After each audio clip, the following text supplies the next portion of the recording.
नमस्कार किसान भाइयों, आप देख रहे हैं कृषि जानकारी यूट्यूब चैनल। मैं हूं राजू दागड़। किसान भाइयों, सोयाबीन के ऊपर वीडियो आ चुकी है, जानकारी आ चुकी है। हम आप तक सोयाबीन के ऊपर जानकारी देने वाले हैं किसान भाइयों। पिछले वीडियो में हमने आपको बताया था सोयाबीन 5000 के पार हो जाएगी, तो किसान भाइयों सोयाबीन 5100 के पार हो चुकी है। और अब आने वाले समय में किसान भाइयों क्या 5500 के पार होगी या फिर नहीं होगी, इस वीडियो में मैंने पूरी जानकारी आपको दी है।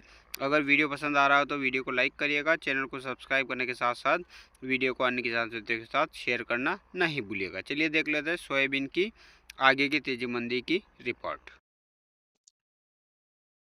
किसान साथियों, पिछले सप्ताह सोयाबीन और सोया ऑयल बाजार में मजबूत तेजी देखने को मिली है। बाजार की सबसे अच्छी बात यह रही कि महाराष्ट्र कीर्ति ब्रांड पर सोयाबीन के भाव ने पूरे हफ्ते 5000 के स्तर का निर्णायक रूप से होल्ड करके रखा है।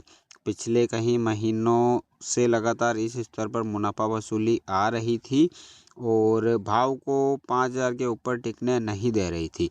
कम स्टॉक और प्रोसेसरों की लगातार मजबूत खरीद के चलते सोयाबीन के भाव मजबूती बनाए हुए हैं, जबकि किसानों की बिक्री सीमित रहने से बाजार में उपलब्धता कड़ी बनी हुई है।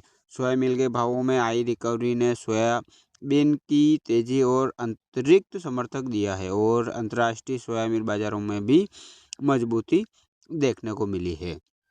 पूरे सप्ताह के दौरान सोयाबीन के भावों में कुल मिलाकर के 200 से 250 रुपये प्रति क्विंटल की बढ़त दर्ज की गई है। स्टॉक स्थिति पर नजर डालें तो नवंबर महीने में लगभग 18 लाख टन सोयाबीन की आवक दर्ज की गई, जबकि करीब 10 लाख टन की क्रशिंग हुई है। क्रशिंग पिछले वर्ष की तुलना में अधिक रही, वहीं आवक लगभग सामान्य बनी हुई है। सरकारी खरीद धीमी रहने के कारण अभी भी किसानों के पास अधिकांश स्टॉक मौजूद है। हालांकि यह स्टॉक पिछले वर्ष के मुकाबले काफ़ी कम है। नवंबर के अंत में किसान स्टॉकिस्ट और प्रोसेसरों के पास कुल सोयाबीन स्टॉक 76.56 लाख टन आका गया है, जो पिछले वर्ष की समान अवधि से करीब 25.52% कम है।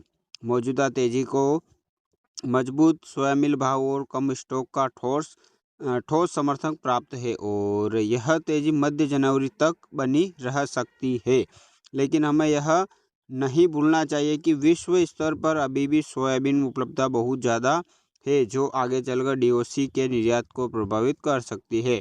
ब्राज़ील की सोयाबीन की बड़ी फसल की कटाई से भी अगले महीने शुरू होगी, जिससे दबाव आ सकता है। सोयाबीन के भाव काफ़ी हद तक सोया मिल की चाल पर निर्भर रहेंगे। अंतर्राष्ट्रीय बाजार की बात करें तो यह इस सप्ताह CBOT सोया ऑयल करीब 1.6 की बढ़त के साथ आगे बंद हुआ, जहां छुट्टियों से पहले शॉर्ट कवरिंग और कच्चे तेल की मजबूती ने समर्थन दिया। हालांकि अमेरिका में ऊंचे स्टॉक और बायोफ्यूल नीति को लेकर अनिश्चितता ऊपरी स्तरों पर दबाव बना सकती है। कांडला पोर्ट पर सोया ऑयल के भाव 1 रुपये प्रति किलो बढ़कर 1250 के रेंजडेस्ट के आसपास बंद हुए। अब यह अपने रेंजडेस्ट के करीब है, जिस पार करने पर 1280 की तेजी बन सकती है। कमज़ोर मांग के बावजूद इम्पोर्ट डिस्ट्रिब्यूटेड के कारण गिरावट की संभावना कम दिख रही है। कुल मिलाकर सोयाबीन के बाजार में मंदी के चांस बहुत कमज़ोर है और 5000 के लेवल को सपोर्ट मानकर माल को कुछ दिन और होल्ड किया जा सकता है। सोयाबीन में अगला टारगेट 5500 तक का बन सकता है। किसान भाइयों, सोयाबीन के ऊपर ये थी जानकारी। और किसान भाइयों, हमने आपको जो जानकारी दी हमें आगे से मिलती है। बाकी किसान भाइयों, बेचना रोकना ये आपके हिसाब से करें। व्यापार किसान भाइयों अपने हिसाब से करें।